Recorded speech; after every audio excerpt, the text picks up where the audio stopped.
এটা অনুষ্ঠান দিয়ক আপুনি আপোনাৰ ফোনত SMS যোগে এটা লিংক লাভ কৰিব য'ত আপুনি আপোনাৰ পৰামৰ্শবোৰ শ্বেয়াৰ কৰিব পাৰিব।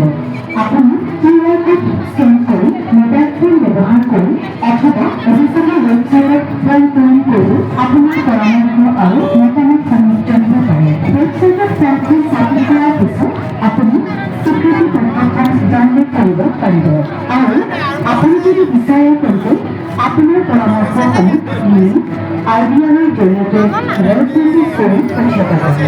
লগতে আপোনাৰ পৰামৰ্শ আৰু মতামতসমূহ আদালত সম্প্ৰচাৰপত্ৰ প্ৰস্তুতি সমিতি অটল বিহাৰী বাজপেয়ী ভৱন বশিষ্ঠ চাৰিআলি গুৱাহাটী ৭81০২৯ একমাত্ৰ পূৰ্বে ডাকযোগে প্ৰেৰণ কৰিব পাৰে।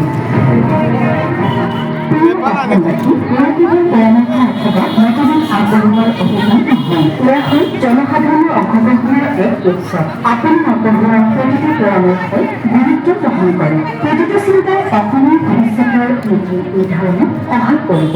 গতিকে আগবাঢ়ি আহক। মিত্ৰমণ্ডলী আপোনাৰ পৰামৰ্শ জনোৱা এই বিচাৰত আপোনাৰ নিজৰ পৰিয়াল কৰ্মপৰাত মেছেজ কৰা আৰু অৱদান আগবঢ়াওক। কাৰণ আপোনাৰ ধাৰণা অথবা পৰামৰ্শ বিকশিত অসমৰ দিশ নিৰ্ণয় কৰিব। আহক আমি সকলো একগোট হওঁ আকাংক্ষা ৰাজ্যৰ সংকল্প বিজেপি আৰু গঢ়ি তুলি এখন বিকশিত অসম।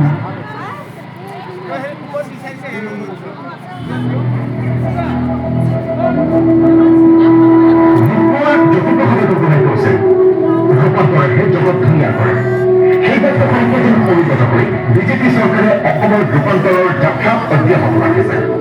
2016 চনত অসমত গঠন হৈছিল বিজেপি চৰকাৰ। তেতিয়াৰ পৰাই বৰ্তমানলৈকে অসমৰ সামগ্ৰিক বিকাশৰ ক্ষেত্ৰত বিজেপিয়ে নিৰন্তৰভাৱে কাম কৰি গৈছে। প্ৰধানমন্ত্ৰী নৰেন্দ্ৰ মোদী ডাঙৰীয়াৰ সবকা সাথ সবকা বিকাশৰ মন্ত্ৰেৰে অনুপ্ৰাণিত হৈ তদানীন্তন মুখ্যমন্ত্ৰী সৰ্বানন্দ সোণোৱালৰ নেতৃত্বত অসমে প্ৰথমবাৰৰ বাবে শান্তি আৰু বিকাশৰ মুখ দেখিছিল। ইয়াৰ জৰিয়তে ৰাজ্যখনত সূচনা হৈছিল এক নতুন যুগৰ। ইয়াৰ পাছত 2021 চনত শাসনৰ দায়িত্ব লৈ জনপ্ৰিয় মুখ্যমন্ত্ৰী ডক্টৰ হিমন্ত বিশ্ব শৰ্মাই এই অগ্ৰগামী যাত্ৰাত এক নতুন মাত্ৰা প্ৰদান কৰিছে। তেওঁৰ বৰিষ্ঠ আৰু গতিশীল নেতৃত্বত বিগত 5টা বছৰত অসমে লাভ কৰিছে বিকাশৰ নতুন গতি। অসমৰ অৰ্থনৈতিক উন্নয়নৰ পৰা সাংস্কৃতিক ঐতিহ্যৰ বিকাশলৈকে সীমা সমস্যা সমাধানৰ পৰা পৰ্যটন ক্ষেত্ৰৰ বিকাশলৈকে তেওঁৰ কাৰ্যকালত অসমত নিৰ্মাণ হৈছে উত্তৰ পূবৰ প্ৰথমখন এইমছ। ইয়াৰ উপৰি ৰাজ্যত 14খনকৈ মেডিকেল কলেজ আৰু বিশ্বমানৰ কেঞ্চাৰ কেয়াৰ হস্পিটেল নিৰ্মাণ কৰি স্বাস্থ্য খণ্ডত আনিছে আমূল পৰিৱৰ্তন।